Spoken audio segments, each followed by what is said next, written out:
Assalamualaikum warahmatullahi wabarakatuh. Halo teman-teman semua.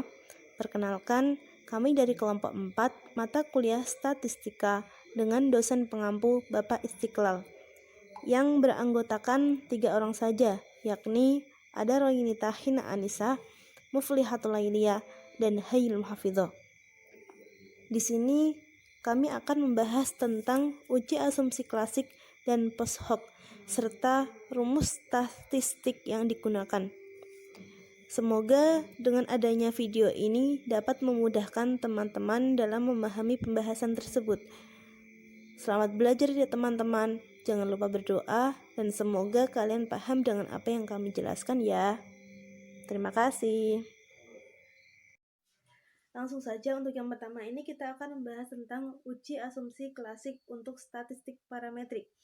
Pada pembahasan sebelumnya kita telah belajar tentang statistik inferensial. Statistik inferensial itu terbagi menjadi 2 bagian atau 2 jenis, yaitu statistik parametrik dan statistik non-parametrik.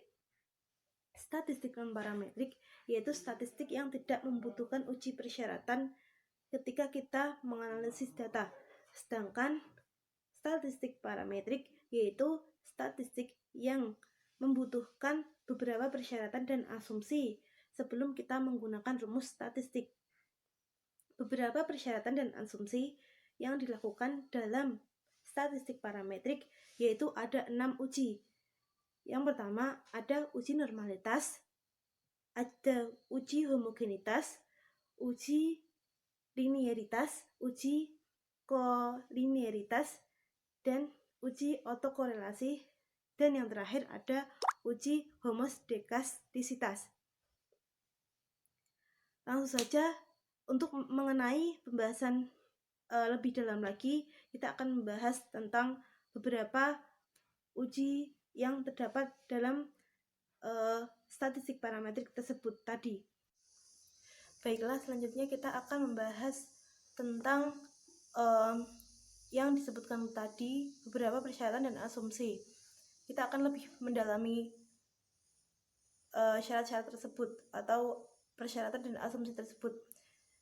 Yang pertama itu kita akan membahas tentang uji normalitas data.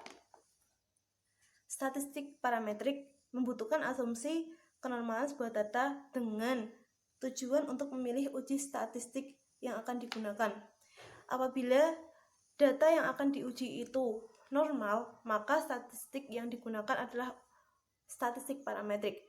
Namun, apabila malah sebaliknya atau data tersebut tidak normal, maka yang digunakan adalah statistik non-parametrik. Kemudian beberapa rumus untuk menguji kenormalan sebuah data, diantaranya dengan menggunakan uji Lilliefors, Kolmogorov-Smirnov, dan chi-kuadrat. Kita akan membahas yang pertama uji Kolmogorov-Smirnov terlebih dahulu. Uji ini digunakan apabila data yang diuji itu berupa data tunggal atau tidak berbentuk interval. Langsung saja kita akan membahas tentang langkah-langkah menggunakan Kolmogorov-Smirnov ini. Di makalah sudah ada, yaitu atau di buku juga sudah ada di halaman 194. Yang pertama, menentukan hipotesis uji normalitas data. Kemudian menyusun data dari terkecil hingga terbesar. Kemudian menentukan proporsi kumulatif atau KP, menentukan mean, rata-rata, dan standar deviasi data atau yang biasa disebut dengan simpangan baku. Kemudian menentukan angka baku dengan menggunakan rumus. Rumusnya di buku sudah tertulis, yaitu ZI sama dengan X1 atau bukan, ZI sama dengan XI min atau dikurangi X bar dibagi S. Kemudian mencari nilai Z tabel dengan tabel Z berdasarkan ZI. Selanjutnya menghitung nilai A1 dengan cara A1 sama dengan KP min Z tabel. Di buku juga sudah ada, sudah tertulis juga. Kemudian menghitung nilai A0 dengan cara A0 sama dengan P min A1.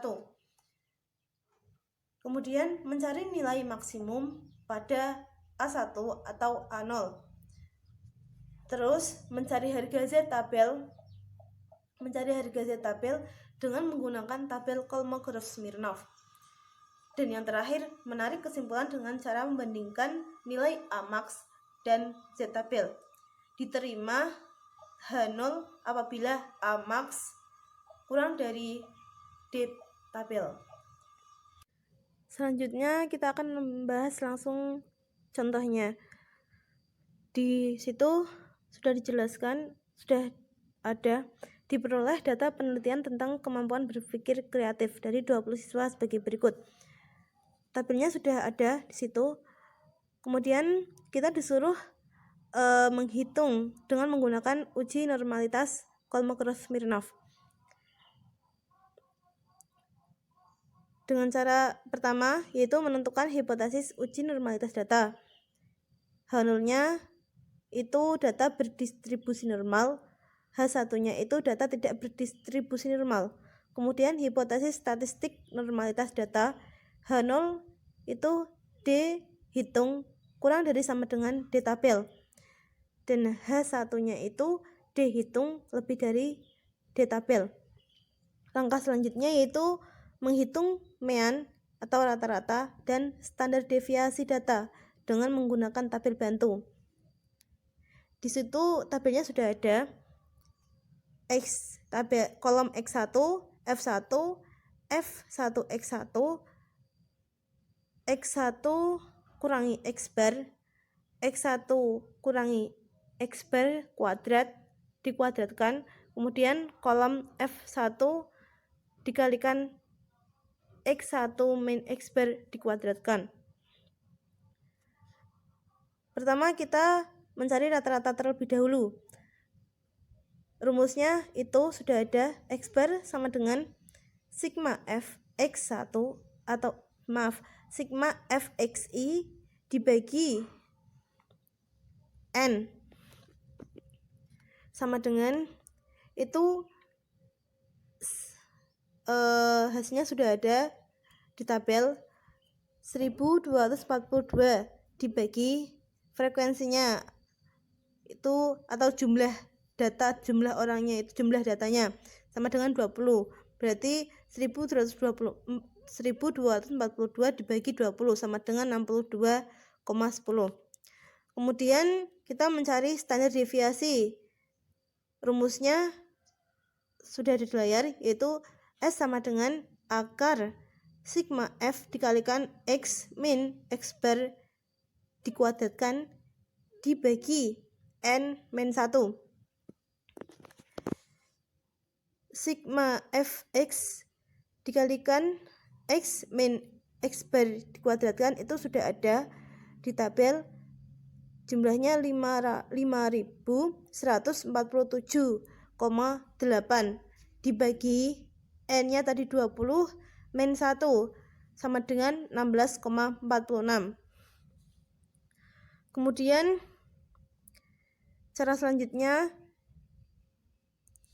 langkah selanjutnya yaitu menentukan harga A max dengan menggunakan tabel bantu sebagai berikut. Tabelnya itu sudah ada kolom XI-nya, F, kemudian P, KP, terus ZI, Z tabel, A0, dan kolom A1. Di situ tertulis catatan pada kolom kelima, yaitu pada baris pertama dengan harga X sama dengan 35. Kolom kelima kan itu ZI-nya. Mencari ZI di langkah tadi sudah tertulis rumusnya mencari ZI, yaitu dengan ZI sama dengan X1 min X bar per S. Tadi baris pertama, S-nya itu kan 35. Kemudian X bar-nya itu atau rata-ratanya itu tadi sudah diketahui sejumlah 62,10 dibagi S-nya tadi juga sudah diketahui yaitu 16,46. Jadi nilainya sama dengan min 1,66.464 dengan di belakang koma itu 4 angka. Kemudian cara tersebut digunakan untuk mencari ZI di baris selanjutnya. Kemudian B pada kolom ke-8 baris pertama dengan harga KP. Baris pertama KP-nya adalah 0,05 dan Z tabelnya itu 0,0495. Diperoleh harga A1 sama dengan 0,05 dikurangi 0,0495 sama dengan 0,001. Mengapa begitu? Karena tadi di langkah mencari perhitungan Kolmogorov tadi sudah ada, itu mencari A1-nya itu dengan cara KP min Z tabel. Terus yang C pada kolom ke-7 baris ke-9 dengan harga P 0,05 dan A1 sama dengan min 0,091. Diperoleh harga A0 sama dengan rumusnya yang tadi P min A1, berarti kalau di situ 0,05 dikurangi min 0,091 sama dengan 0,141. Nilai min 0,091 merupakan nilai asli sebelum dihilangkan tanda minusnya. Kemudian jadi dari perhitungan di atas yang langkah 3 tadi diperoleh nilai A max sama dengan 0,141, yaitu di baris ke-9 0,141 begitu. Kemudian langkah selanjutnya dengan N itu sama dengan 20 pada alfa sama dengan 0,05, ya karena tarafnya itu menggunakan taraf 5%. Diperoleh harga D tabel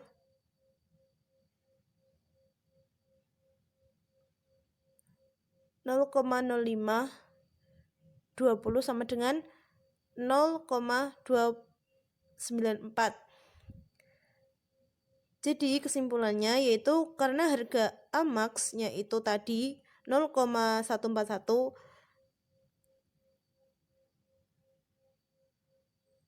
kurang dari D tabelnya tadi 0,294, maka H0-nya itu diterima, sehingga data hasil berpikir kreatif dari 20 siswa berdistribusi normal.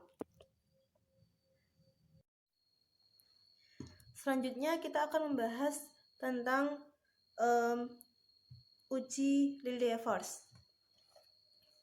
Langsung saja, uji Lilliefors ini syaratnya 1. Data dalam bentuk skala, rasio, atau interval.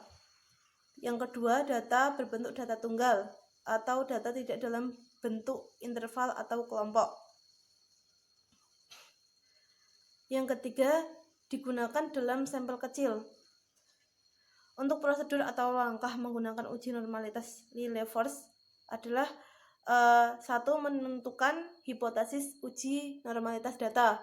Kemudian menentukan harga L0-nya dengan melihat harga L0 terbesar. Kemudian langkah ketiganya mencari harga L tabel dengan menggunakan tabel Tilde-Force. Terus yang terakhir yaitu menarik kesimpulannya dengan cara membandingkan nilai L0 dan L tabel. Diterima H0 apabila L0-nya itu kurang dari L tabelnya. Kemudian langsung saja kita membahas ke contohnya dengan menggunakan data pada dengan menggunakan data pada 1.1 diperoleh perhitungan normalitas data dengan menggunakan uji Linnaeus bagi berikut. 1.1 itu data uji yang Kolmogorov-Smirnov tadi. Langsung jawabannya, langkah pertama yaitu 1 menentukan hipotesis. H0 sama dengan data berdistribusi normal, H1 sama dengan data tidak berdistribusi normal. Kemudian hipotesis statistika normalitas data yaitu H0 itu L0 kurang dari sama dengan L tabel. Kemudian H1-nya itu L0 lebih dari L tabel. Langkah kedua yaitu menentukan harga L0 dengan menggunakan tabel bantu. Tabelnya itu sudah ada kolom Xi, Fi, F kumulatif kurang dari sama dengan Zi, Z tabel, F kali Zi mutlak, kemudian S kali Zi mutlak, dan kolom F kali Zi mutlak dikurangi S kali Zi mutlak. Untuk keterangannya, untuk mencari Zi pada kolom 4 itu rumusnya sama seperti yang uji Kolmogorov-Smirnov tadi. Zi sama dengan X min X bar min S per S. Contohnya, perhatikan terlebih dahulu baris pertama di mana X-nya itu 35 dengan menggunakan rumus di atas sehingga diperoleh harga ZI-nya itu 35 min 62,10 per 16,46. Kan tadi X bar-nya sudah diketahui di Kolmogorov-Smirnov itu 62,10 dan S-nya itu juga sudah diketahui 16,46. Jadi harganya itu sama dengan ZI baris pertama, harganya sama dengan min 1,65. Kemudian yang B, untuk mencari harga Z tabel sebagaimana pada kolom 5 adalah dengan menggunakan Z tabel dengan mengabaikan tanda negatif. Jadi walaupun ada tanda negatifnya itu diabaikan saja karena tidak mempengaruhi. Seperti contoh ZI sama dengan min 1,65 yang itu baris pertama itu atau 1,65. Artinya pada tabel Z perhatikan baris harga 1,6 dan perhatikan kolom pada harga 5 sehingga ditemukan harga Z tabel untuk 1,6 sama dengan 0,4505. Kemarin kan sudah dijelaskan oleh Pak Istiqlal di Z tabel itu cara mencari Z tabelnya itu bagaimana. Lah seperti itu pokoknya. Kemudian yang C, untuk mencari harga F kali ZI mutlak adalah dengan mengurangi angka 0,5 dengan harga Z tabel apabila ZI bertanda negatif. Sebaliknya, menambahkan angka 0,5 dengan harga Z tabel apabila ZI bertanda positif.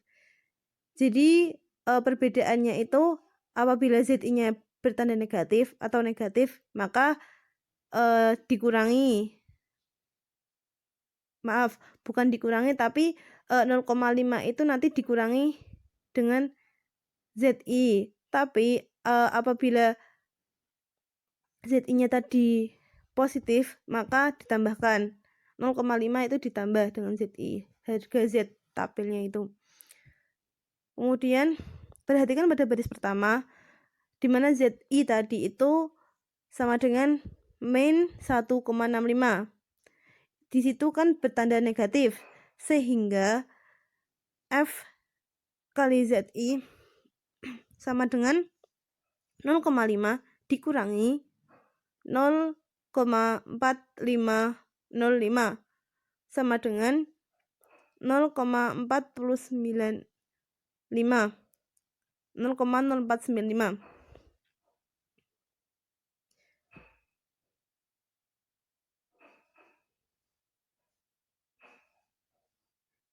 Itu maksudnya 0,4505 itu kan harga Z tabelnya. Harga Z tabel kan tadi sudah diketahui bahwa Z tabel untuk 1,6 itu min 1,65 itu harganya 0,4505. Jadi di situ F kali ZI-nya mutlak itu sama dengan 0,0495. Kemudian untuk yang D, menghitung harga SZI adalah dengan menghitung frekuensi kumulatif nyata masing-masing baris dengan rumus. Di situ sudah ada SZI sama dengan F kumulatif kurang dari sama dengan per N. Seperti contoh, perhatikan baris keempat pada X sama dengan 50, di mana F kumulatif kurang dari sama dengannya itu adalah 6, sehingga SZI sama dengan 6 dibagi 20 sama dengan 0,30. Kemudian yang E, untuk kolom terakhir itu abaikan tanda negatif apabila ditemukan tanda negatif pada hasil pengurangan. Jadi yang kolom terakhirnya itu yang F kali ZI min SZI itu walaupun nanti hasilnya itu negatif, tetap negatifnya itu diabaikan saja, sehingga data di atas diperoleh LO-nya itu sama dengan 0,1099. Itu berada di baris ketiga. Kemudian langkah selanjutnya, langkah nomor 3, itu mencari harga L tabel di mana N sama dengan 20, sehingga L 0,520 sama dengan 0,190.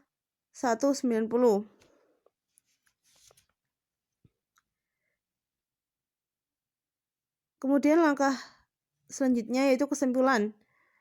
Karena harga L0 kurang dari L tabel atau 0,1099 dikurang dari 0,190, sehingga H0 itu diterima, sehingga data tersebut merupakan data berdistribusi normal. Selanjutnya yaitu rumus uji Chi kuadrat. Uji ini merupakan uji untuk membandingkan antara data empirik dan data harapan. Uji Chi kuadrat digunakan apabila jumlah sampel besar dalam kurung N lebih dari 30 dan data berbentuk kelompok serta disusun dengan menggunakan kelas atau interval. Rumus uji Chi kuadrat ini itu X kuadrat sama dengan sigma dalam kurung F E min F0 kuadrat dibagi F0.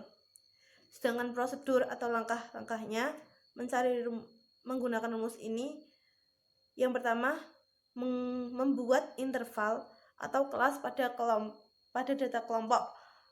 Yang kedua menentukan hipotesis uji normalitas data. Kemudian yang ketiga mencari rata-rata dan standar deviasi masing-masing kelompok data. Kemudian yang keempat mencari harga Chi kuadrat dengan menentukan harga-harga berikut. Harga-harga berikutnya itu yang pertama adalah menentukan tepi kelas atau TK-nya, bawah dan atas. Kemudian mencari harga FZI dengan rumus FZI sama dengan TK atau tepi kelas dikurangi X bar per S. Kemudian C, mencari harga FZI dengan ketentuan jika ZI bertanda minus, maka FZI sama dengan 0,50 main Z tabel. Kemudian jika ZI-nya itu bertanda positif, maka FZI sama dengan 0,50 ditambah Z tabel. Kemudian yang D, mencari harga LI dengan rumus LI sama dengan FZI min FZI kurangi 1. Langkah selanjutnya yaitu menentukan harga Chi kuadrat. Kemudian mencari harga X tabel kuadrat dengan cara DK sama dengan K-1.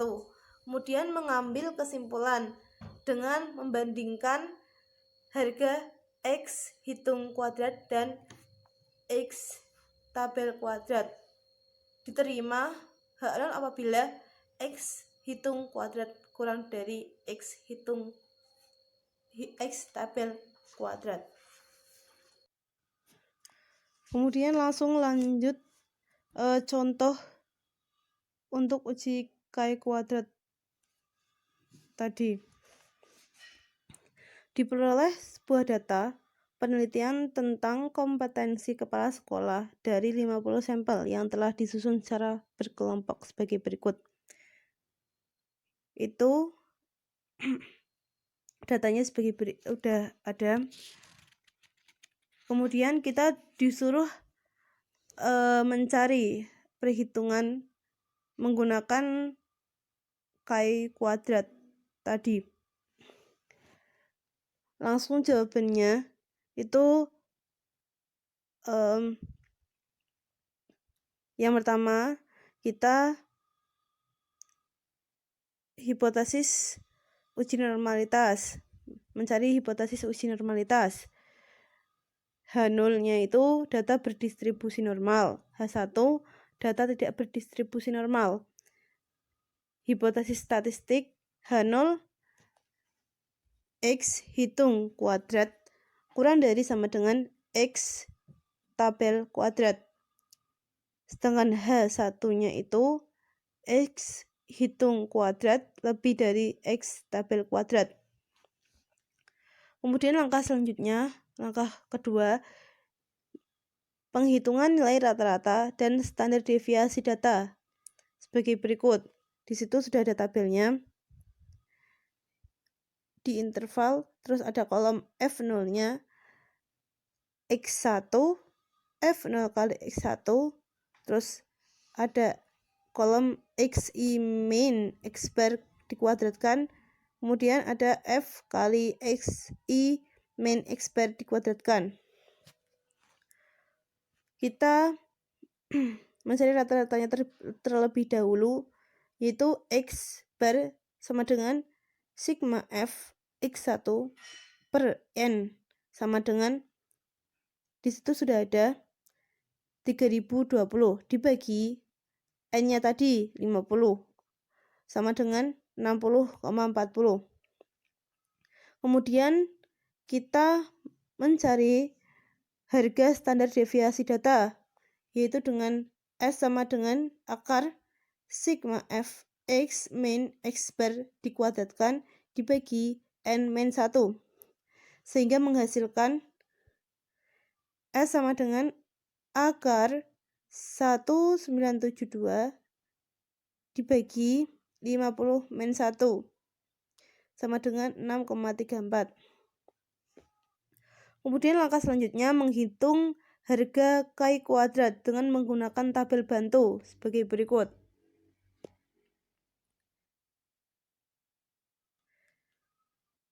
Itu di situ ada kolom F0 tepi kelas, ZI, Z tabel, F kali ZI, LI, L0, dan kolom FE min F0 dikuadratkan dibagi FE. Maksudnya tepi kelas itu tepi kelas atas sama bawah ya. Jadi diketahui semua. Yang interval 45 yang pertama itu min 49 itu tepi kelasnya, tepi bawahnya 44,5, sedangkan tepi atasnya 49,5. Dan kemudian yang interval 50 min 54 itu tepi bawah 49,5, tepi atasnya 54,5. Terus yang interval selanjutnya juga sama, mencari bawah sama atasnya. Kemudian sedangkan mencari ZI, Z tabel sama F kali ZI nya itu sesuai dengan tepi kelasnya. Jadi tepi kelas bawah itu harganya sekian, ZI harga sekian, Z tabel sekian, F kali ZI nya sekian. Tepi atasnya itu harganya sekian, jadi ZI nya itu sekian, Z tabel sekian, dan FZI nya sekian. Kemudian di situ juga sudah dijelaskan pada kolom 4 baris pertama dengan harga TK tepi kelasnya itu 44,5. Harga ZI-nya diperoleh dengan cara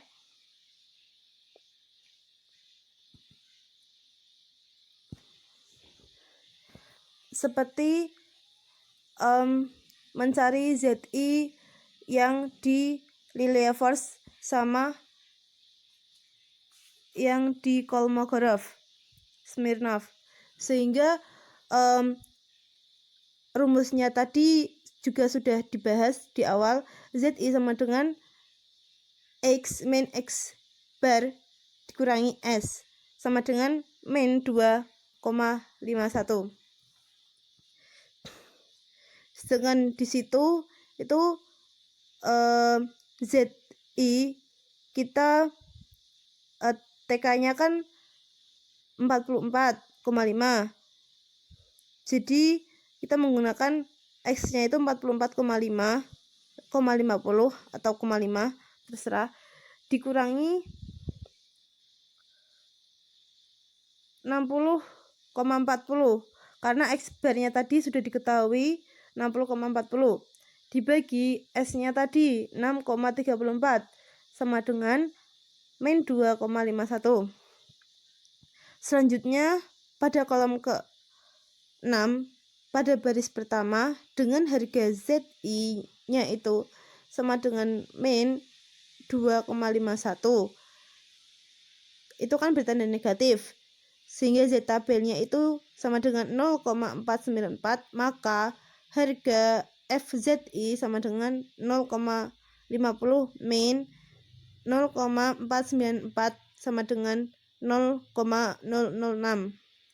Mencari FZI-nya itu sama kayak yang diuji Lilliefors tadi.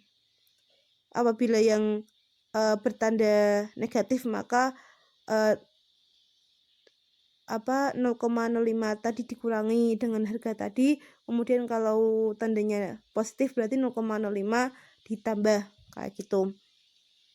Kemudian yang C pada kolom ke-7 pada baris ke-1 itu 0,006 dan ketiga 0,0427, maka harga LI nya itu sama dengan 0,006 dikurangi 0,0427 sama dengan 0,0367.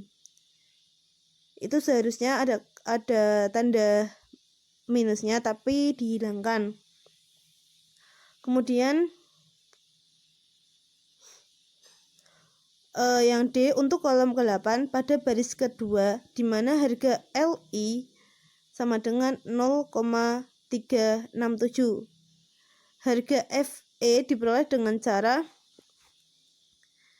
FE sama dengan 0,0367 dikali 50 sama dengan 1,835.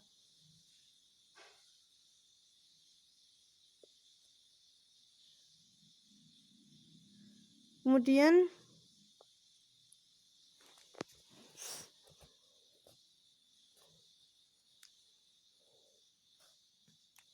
mencari harga X tabel kuadrat di mana DK-nya itu DK-1 sama dengan 6-1 sama dengan 5.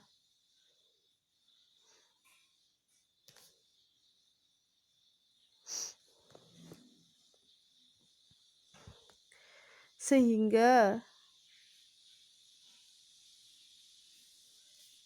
X 0,055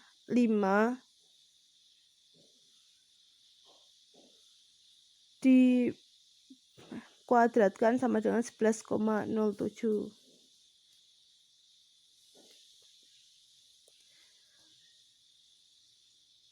Kesimpulannya, karena harga X hitung kuadrat kurang dari X tabel kuadrat atau 5,32 kurang dari 11,07 sehingga harga H0 diterima. Kesimpulannya, data pada penelitian kompetensi kepala sekolah berdistribusi normal. Kemudian, selain tadi uji normalitas data, itu sekarang adalah membahas tentang uji homogenitas data. Uji homogenitas data adalah merupakan uji untuk memberikan informasi bahwa data penelitian masing-masing kelompok data berasal dari populasi yang tidak berbeda jauh keragamannya.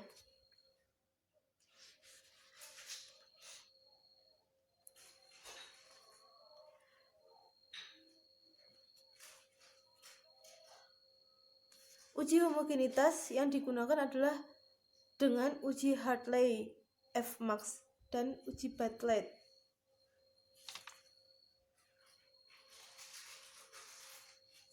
Jadi, di sini juga kita akan membahas tentang uji T untuk homogenitas data, homogenitas sampel dependent, dan uji F Fisher, serta tadi uji Fmax Hartley. Untuk langsung saja untuk uji T untuk homogenitas sampel dependent adalah untuk menguji asumsi homogenitas varian dari dua data pada kelompok kelas yang berasal dari kelompok atau sampel yang sama. Rumus uji T untuk homogenitas yaitu sudah ada di buku di halaman 202. Itu bisa langsung dilihat. Kemudian prosedur untuk melakukan tes homogenitas uji T pada sampel dependent adalah sebagai berikut. 1. Menentukan hipotesis uji homogenitas. Kemudian mencari harga standar deviasi masing-masing kelompok dengan rumus yang seperti sebelum-sebelumnya. Kemudian mencari harga rata-rata standar deviasi rata-rata masing-masing kelompok. Kemudian mencari nilai korelasi antara X1 dan X2. Kemudian mencari harga T tabel dengan menggunakan tabel distribusi T dengan melihat jumlah N atau sampel dengan rumus DK sama dengan N-2. Langkah selanjutnya yaitu menarik kesimpulan dengan cara membandingkan nilai L0 dan L tabel. Tolak H0 apabila L0 lebih dari L tabel. Jadi H0 diterima apabila L0 kurang dari L tabel. Selanjutnya kita akan langsung membahas contohnya agar lebih paham. Diperoleh data penelitian dari 2 model pembelajaran untuk diuji homogenitas datanya sebagaimana di bawah ini. Di situ sudah ada model DGT, TGT, kemudian ceramah. Tabelnya sudah ada. Dengan menggunakan prosedur atau langkah uji homogenitas uji T, diperoleh hasil perhitungan sebagai berikut. Langkah pertama yaitu hipotesis uji homogenitas uji T, yaitu H0 sama dengan data memiliki varians yang sama atau homogen. Kemudian H1 sama dengan data tidak memiliki varians yang sama atau homogen. Hipotesis statistik H0 sigma 1 kuadrat sama dengan sigma 2 kuadrat. Dengan H1-nya itu sigma 1 kuadrat tidak sama dengan sigma kecil 2 kuadrat.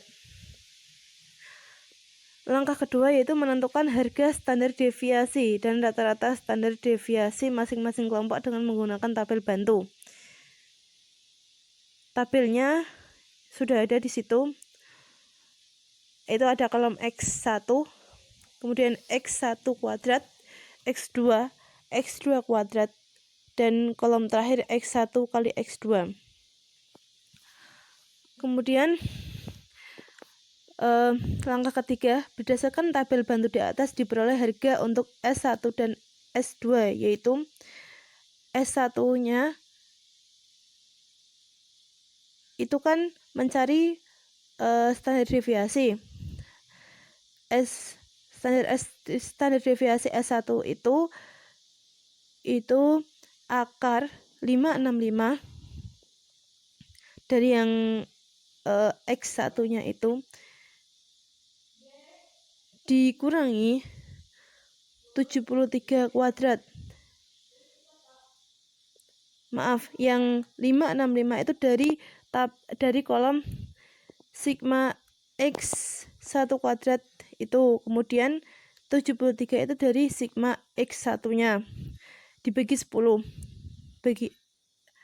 dibagi N-nya, kemudian dibagi lagi 10 atau N-nya itu dikurangi 1 sehingga menghasilkan 1,90. Kemudian yang S2-nya itu sama, tetapi yang hanya saja jika S2 itu berarti menggunakan kolom X2 dan X2 kuadrat menghasilkan 1,35. Kemudian langkah selanjutnya untuk harga rata-rata standar deviasi S X bar 1 dan S kecil X bar 2 yaitu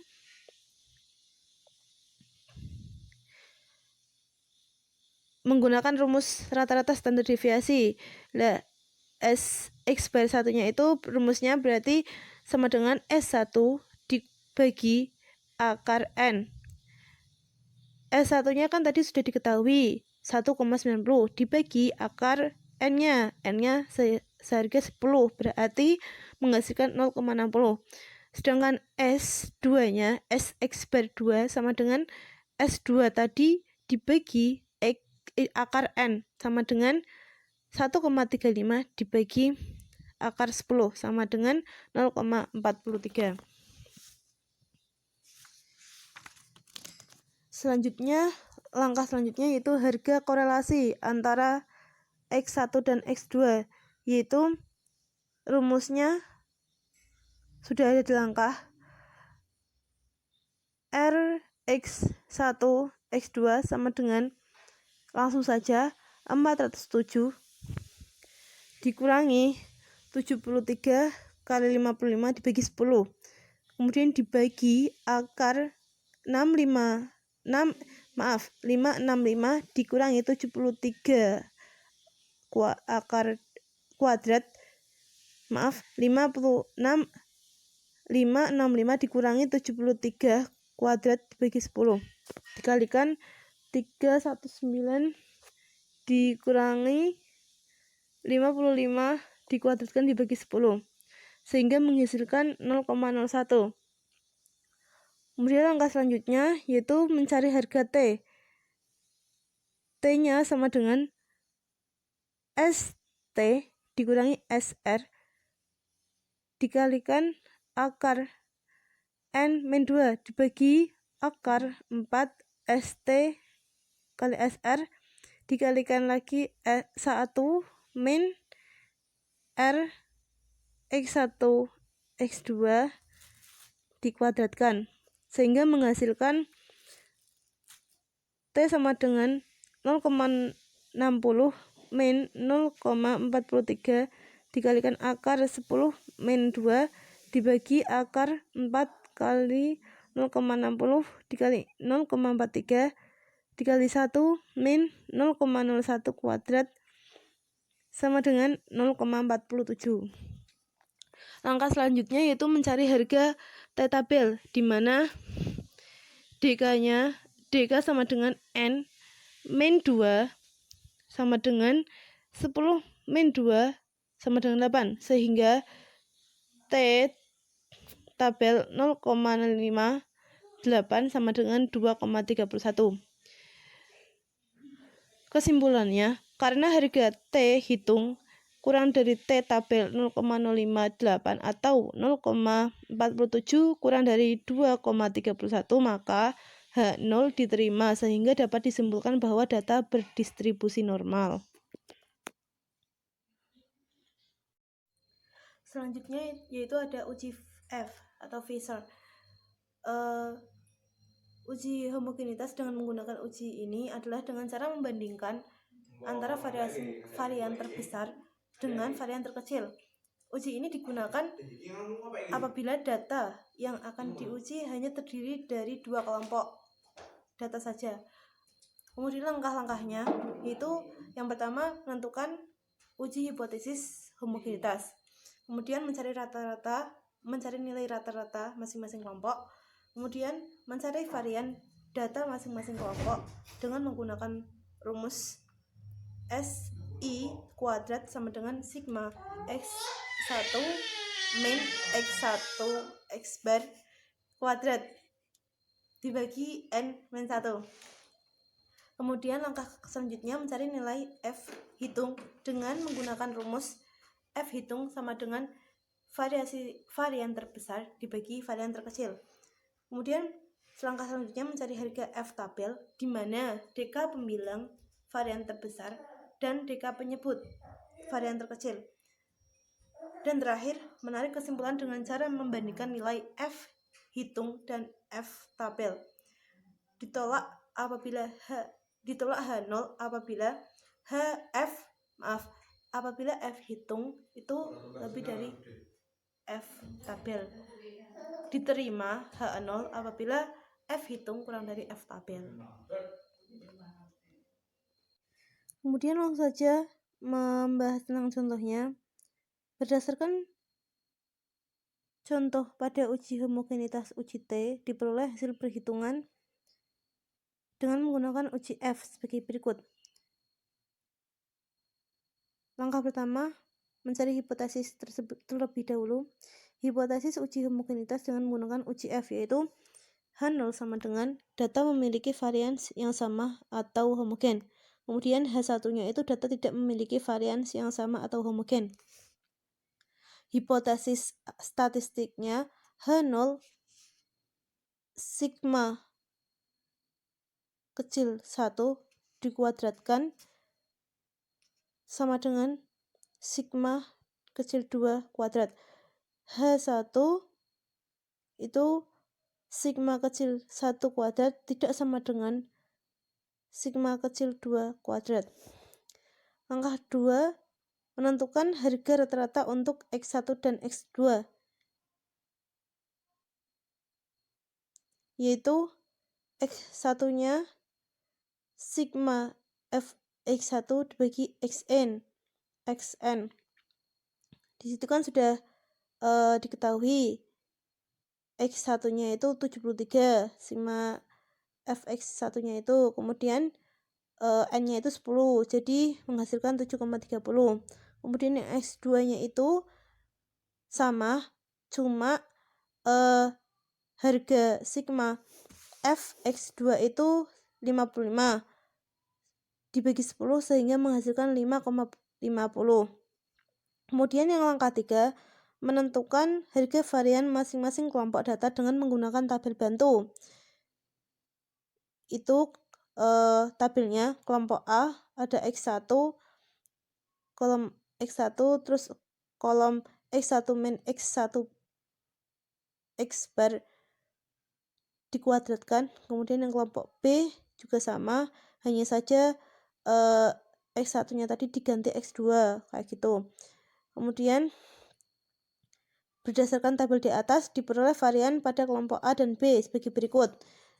A. Varian data pada kelompok data A itu rumusnya SA kuadrat sama dengan sigma X1 min X1 bar dikuadratkan dibagi N min 1 sama dengan 32 min 1 per 9 sama dengan 3,57.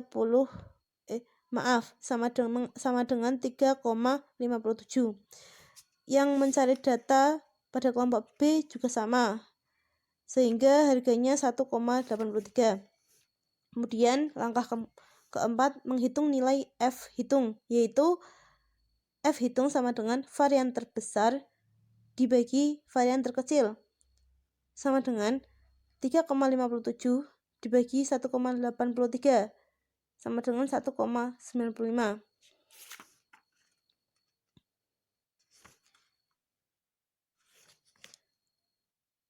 Varian terbesar.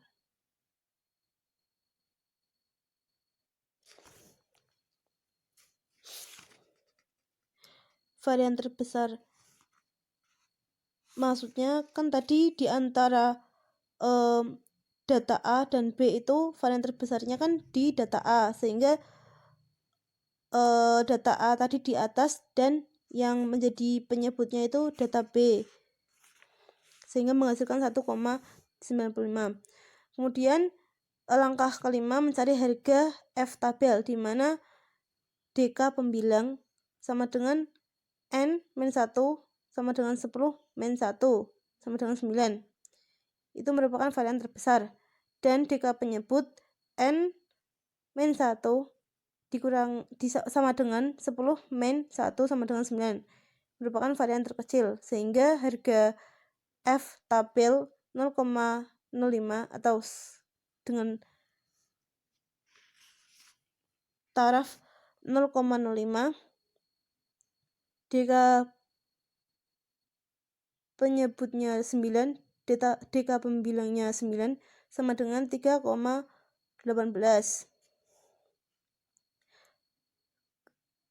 Di tabel F sudah ada, bisa dilihat di buku halaman 431. Kemudian langkah ke-6, menarik kesimpulan. Karena harga F hitungnya itu kurang dari F tabel atau 1,95 dibagi 3,18, maka H0-nya itu diterima, sehingga dapat disimpulkan bahwa data berdistribusi normal.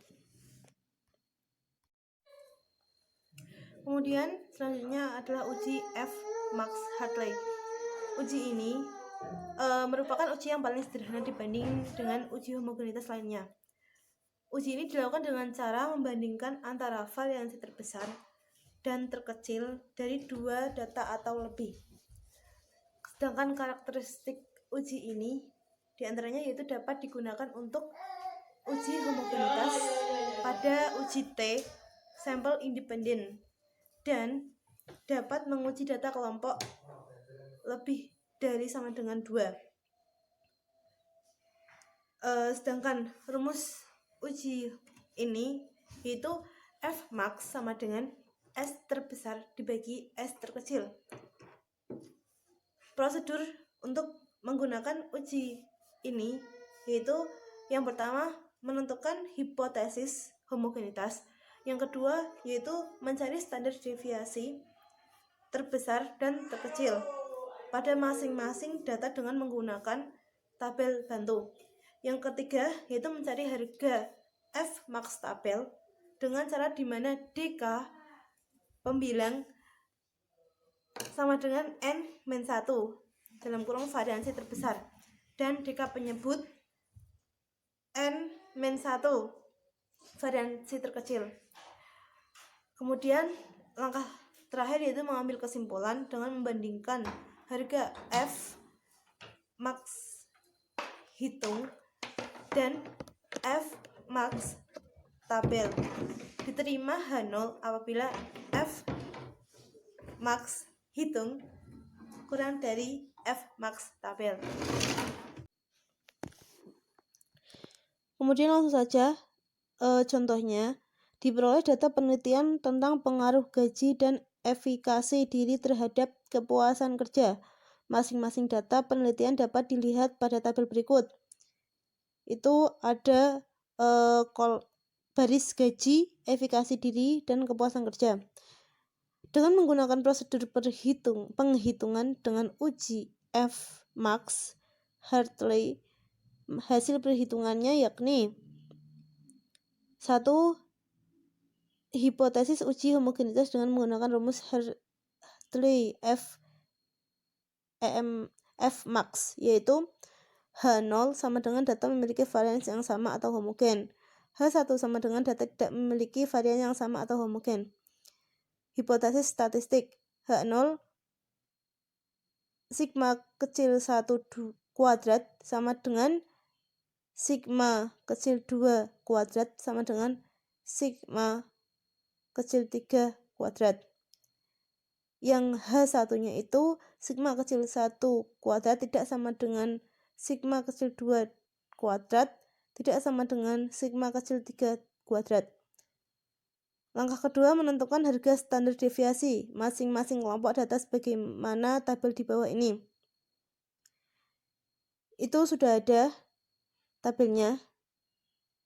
Tabel kolom X1 kuadrat, X2 kuadrat, X3 kuadrat.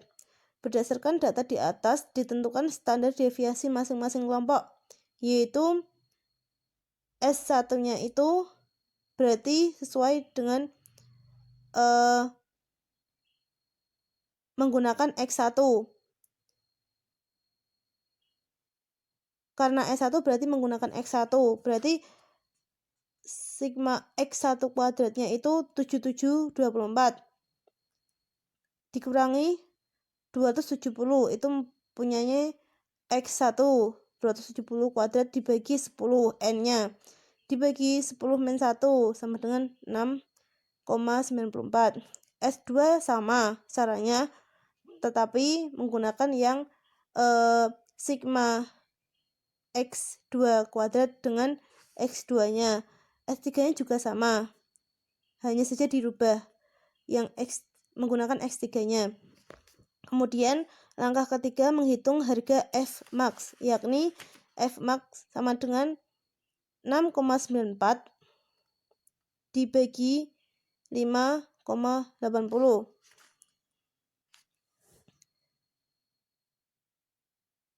Jadi Fmax itu kan tadi sudah dijelaskan kalau kita harus mencari dulu di mana DK pembilang dan DK penyebutnya. DK pembilang itu varian terbesar dan DK penyebutnya itu varian terkecil. Sedangkan di sini varian terbesarnya itu yang sebagai pembilang itu adalah S1 6,94, sehingga menggunakan yang S1-nya itu. Kemudian yang DK penyebutnya itu menggunakan varian terkecil, yaitu dengan menggunakan S2-nya 5,80, sehingga menghasilkan harga 1,20. Kemudian langkah selanjutnya mencari harga F tabel di mana DK pembilang itu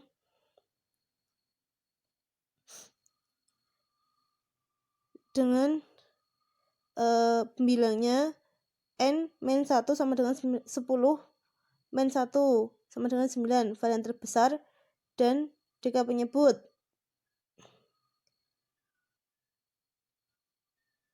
N-1 sama dengan 10 -1 sama dengan 90, varian terkecilnya, sehingga harga F tabelnya itu 3,18. Caranya seperti tadi yang telah dijelaskan di uji F Fisher. Kemudian langkah selanjutnya yaitu menarik kesimpulan. Karena harga F hitungnya itu kurang dari F tabel atau 1,20 kurang dari 3,18, maka H0 diterima, sehingga dapat disimpulkan bahwa data tersebut berdistribusi normal.